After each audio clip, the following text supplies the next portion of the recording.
Yom HaShoah, un día importante, un día de recuerdo y conmemoración, un día para pensar. Porque Yom HaShoah significa muchas cosas, desde la muerte, la humillación y la impotencia hasta la toma de conciencia y la reflexión. Debemos tomarnos tiempo para pensar sobre la tolerancia y la coexistencia, sobre la transformación del horror en esperanza, para poder entender que la lucha por la vida y la continuidad se traducen en la fuerza de nuestra identidad.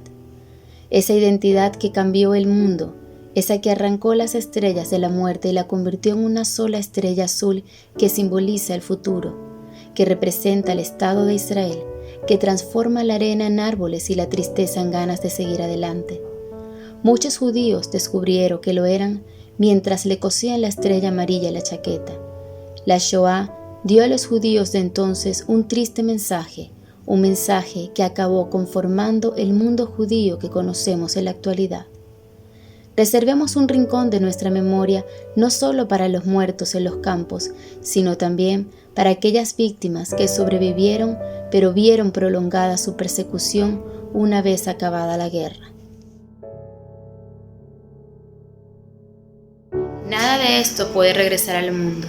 No olvidemos nunca más. Hoy, Yom HaShoah, es un día para que nosotros, los integrantes del pueblo judío, recordemos. Debemos recordar todas las vidas que fueron acabadas, todos los sueños que fueron arruinados, y la humillación y el sufrimiento por el que pasaron nuestros ancestros. Pero no solo eso, también debemos recordar a los justos entre las naciones, gente que puso su vida en riesgo para salvar y proteger a judíos inocentes. Debemos recordar a los actos de rebeldía emprendidos por judíos en guetos y en los campos de concentración y exterminio alemanes. Pero no solo recordar, no es suficiente. Debemos reconocer que es nuestra responsabilidad velar por un futuro en el que no vuelva a ocurrir la Shoah. Pero esta responsabilidad implica que no puede ocurrir ningún evento catastrófico similar, sin importar la raza, el país donde vivan, el género, la inclinación sexual o cualquier otro factor que no controlemos, porque nacimos así. Debemos crear un mundo que será nuestro legado para esta generación y para las futuras, un mundo de paz, aceptación mutua y tolerancia. No esperemos a que otra persona lo haga por nosotros. Am Israel Hay.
מכל החסדים ומכל האמת אשר עשית את עבדך.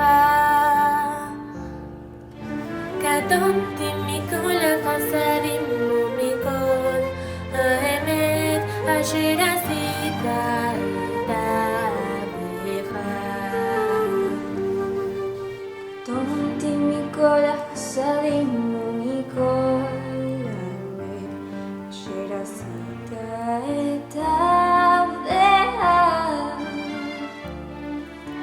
קטונתי מכל החסדים ומכל האמת אשר עשית את עבדך. כי במקלי עברתי את הירדן, טעיתי שני מחנות, הצילני נא, הצילני נא, הצילני נא.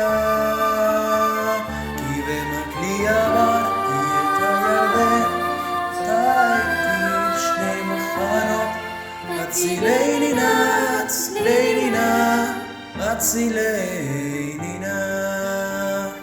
כי הספר גדול עליי, כי חסדך גדול עליי, והצלת והצלת נפשי משמור תחתיו.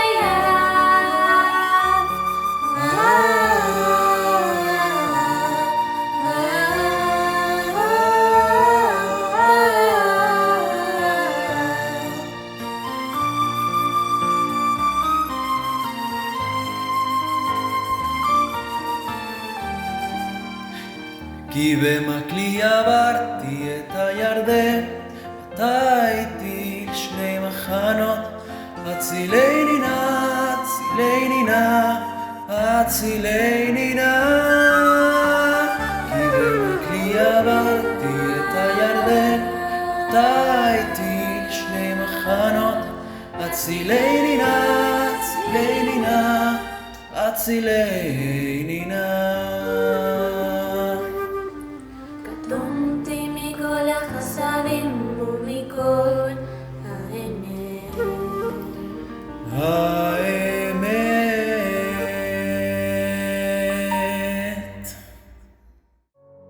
La última, precisamente la última, de un amarillo tan brillante. Quizás si las lágrimas del sol tocaran la piedra blanca, tan amarilla volaba. Se movía ligeramente hacia lo alto. Se fue. Seguramente quería dar al mundo un beso de despedida. Hace 7 semanas que vivo aquí encerrado en este gueto. Pero he encontrado a mi gente aquí. Me llaman las florecillas y la blanca rama del castaño patio. No he visto más mariposas. Aquella fue la última. Las mariposas no viven aquí, en el gueto. Escrito por Pavel Friedman.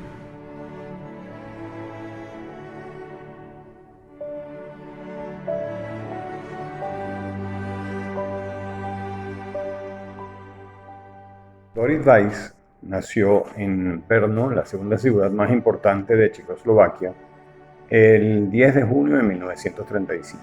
Su padre, mi abuelo, era un ingeniero electricista y su madre trabajaba en una venta de cables eléctricos.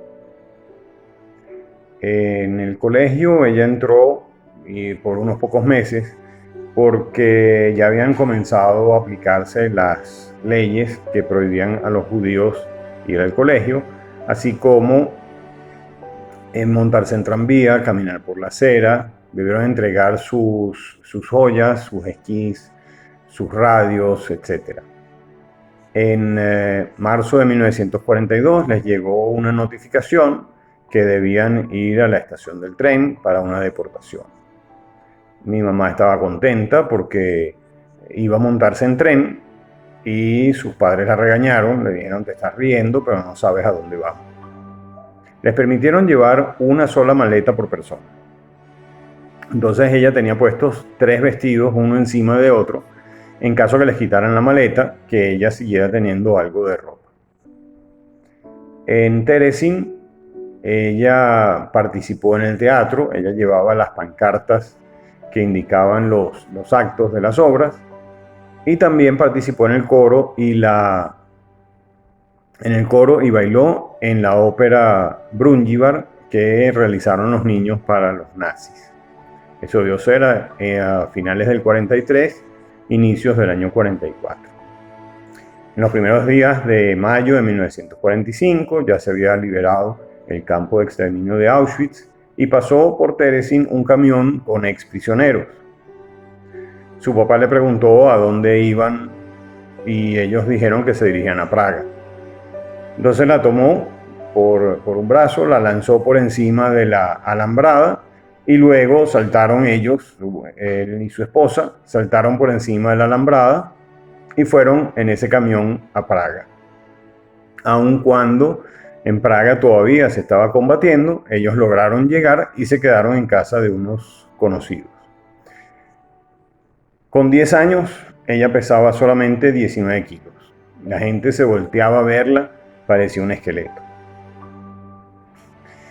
En 1948 llegaron los comunistas y le dejaron a mi abuelo un formulario, una planilla para inscribirse en el Partido Comunista. Él se negó y le recomendaron, entre comillas, que se inscribiera en el partido. Él no se inscribió y inmediatamente decidieron salir de Checoslovaquia. Consiguieron una visa falsa para Cuba y les permitía pasar por Francia. Ellos al llegar a Francia, como no tenían papeles para otro país, se quedaron 6 meses en Francia y mi abuelo estuvo trabajando en una joyería. Llegaron a Venezuela el 19 de enero de 1949. Los recibió sin ellos saberlo ni siquiera en el puerto de La Guaira Eugene Weiss, un amigo de una tía de mi mamá que había emigrado a Shanghái antes de la guerra y los llevó a su casa donde ellos estuvieron con él y su familia durante un mes y luego consiguieron un apartamento en la avenida Kazán. Ella nos relató muy poco de su historia durante nuestra infancia y cuando los primeros nietos estaban en hebraica y tenían que hacer el proyecto Buscando tus raíces, fue que ella empezó a contar la historia de su vida con mayor detalle. Estuvieron en Terezín, cómo era la vida en el campo, etc. Y nos comentó que al principio, cuando ellos salieron del campo, no tenían necesidad de contar lo que les ocurrió, porque debían arreglar primero su vida, ponerse a vivir, trabajar, formar una familia. Pero ahora, cuando ya uno se está poniendo más viejo, tiene más tiempo.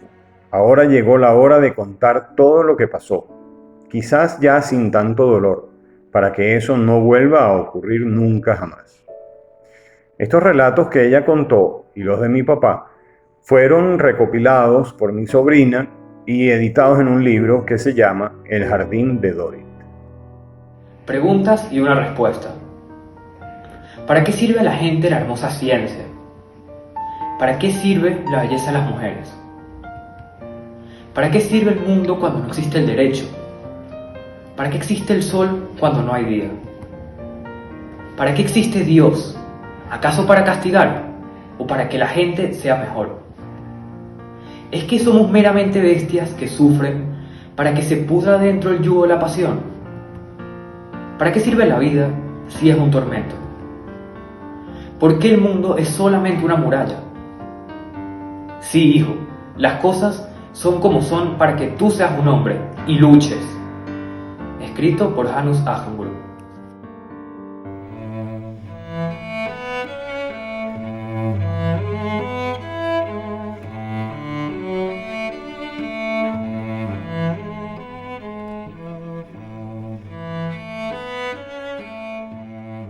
Y hoy vengo a contarte la historia de Flonflon y Musina.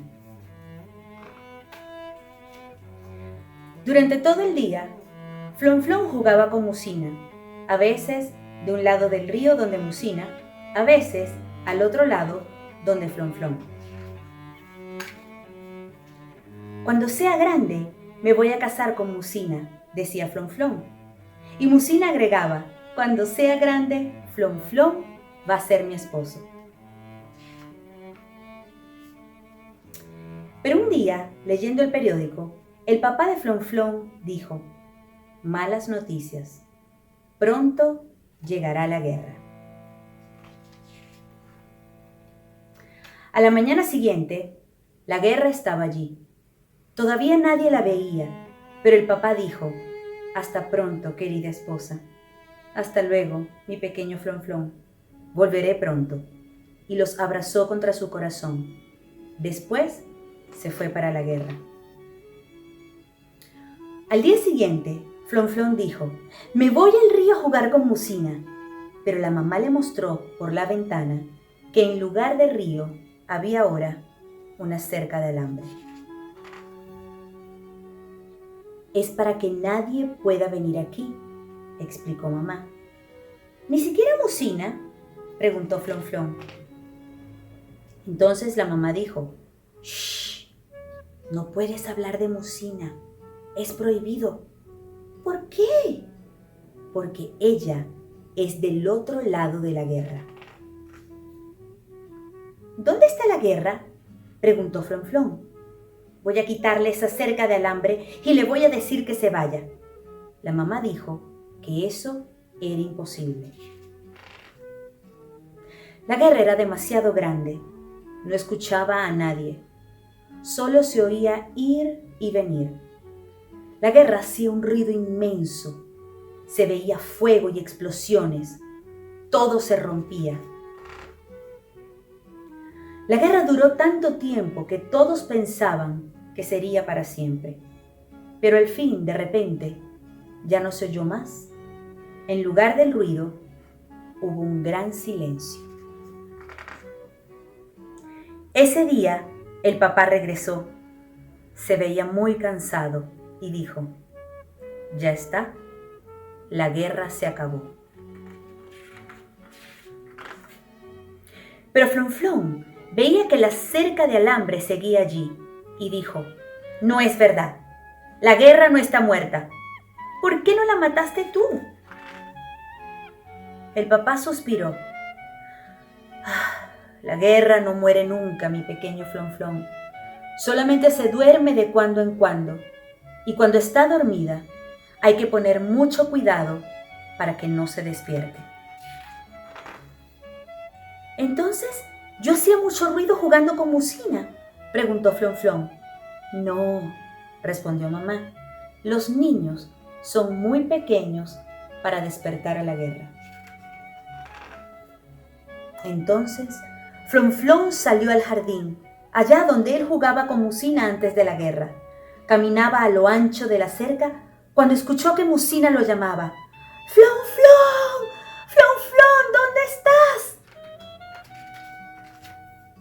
Ella había hecho un pequeño agujero en la cerca de alambre y atravesaba el río.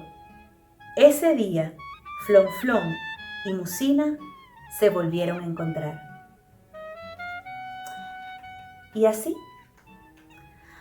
termina la historia de Flonflon y Musina.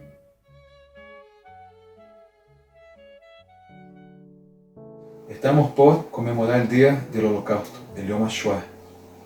En este momento que estamos pasando tan difícil en Israel, en Venezuela, en todo el mundo, les voy a dejar con un mensaje del gran rabino Meir Lau, el rabino que sobrevivió al Holocausto. Dijo que con el pasar de los años, y este año ya cumplimos 75 años del término de la Segunda Guerra Mundial, tenemos cada vez menos sobrevivientes del Holocausto. Que la llama nunca jamás se puede apagar, que la llama siempre debe estar prendida, que siempre debemos recordar lo que pasó a los judíos en el Holocausto. Y tenemos que siempre decir jamás, nunca más que pasemos por esto. Quiero agradecer a todos los gerentes de Hebraica por la cooperación, por el trabajo, por la manera que estamos llevando este acto de Yom HaShoah, y que en nombre de la Agencia Judía en Jerusalén también decir que estamos pendientes por la situación de Venezuela, por la situación de la Keilah, y que Bezat Hashem seguimos trabajando y rezando para que todo termine pronto y que podamos volver lo más pronto posible. Shalom a todos.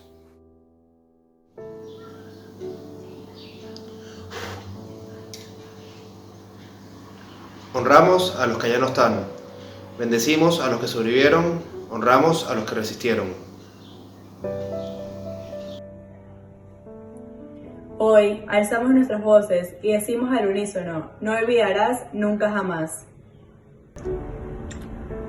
De generación en generación transmitiremos la historia.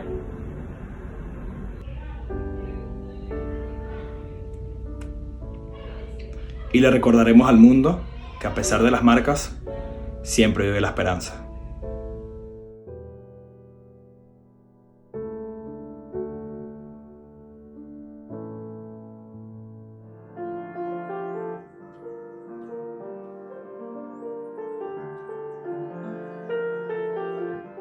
Dos generaciones menos, 2 generaciones más. Fechas, tan solo fechas. Yo estoy aquí, tú estabas allá. El pico y la pala, el hielo en los dedos, te estás jugando las manos. El mundo se muere y tú sigues vivo, porque recuerdas tu piano. Compás por compás en el frío del gueto, vas repasando el nocturno en do sostenido menor de Chopin en tu memoria. Si fueras tu nieto y yo fuera mi abuelo, quizás tú contarías mi historia. Yo tengo tus mismas manos, yo tengo tu misma historia. Yo pude haber sido el pianista del gueto de Varsovia. 2 generaciones menos, 2 generaciones más. Fechas, tan solo fechas. Yo estoy aquí, tú estabas allá. Y el mundo no aprende nada, es analfabeto. Y hoy suena tu piano, solo que en otros guetos. Si yo estoy afuera y tú estabas adentro, fue solo cuestión de lugar y de momento. Yo tengo tus mismas manos, yo tengo tu misma historia. Yo pude haber sido el pianista del gueto de Varsovia. 2 generaciones menos, 2 generaciones más. Fechas, tan solo fechas. Yo estoy aquí, tú estabas allá. Ellos vinieron por Martin Niemöller. Cuando los nazis vinieron a buscar a los comunistas, guardé silencio, porque yo no era comunista. Cuando encarcelaron a los socialdemócratas, guardé silencio, porque yo no era socialdemócrata. Cuando vinieron a buscar a los sindicalistas, no protesté, porque yo no era sindicalista. Cuando vinieron a buscar a los judíos, no pronuncié palabra, porque yo no era judío. Cuando finalmente vinieron a buscarme a mí, no había nadie más que pudiera protestar.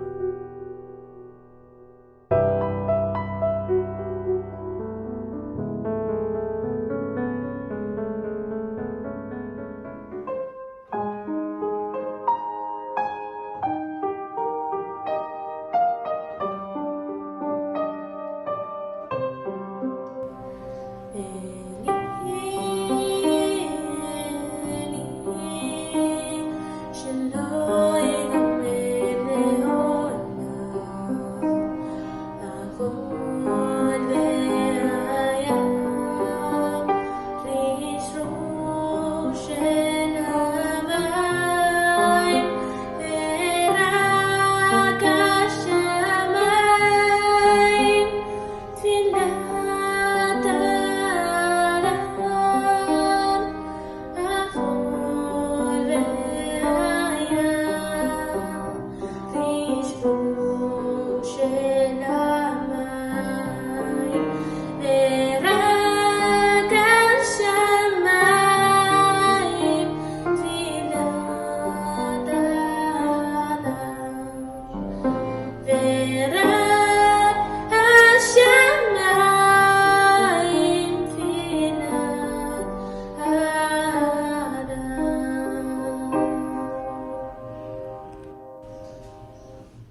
Es realmente una maravilla que no hayan caído todos mis ideales, porque parecen tan absurdos e imposibles de llevar a cabo.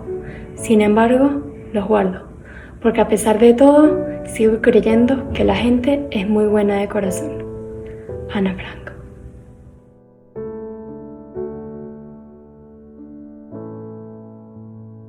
Yo vencí a Hitler. Yo dejo descendientes, él no. Y yo sobreviví para contarlo todo.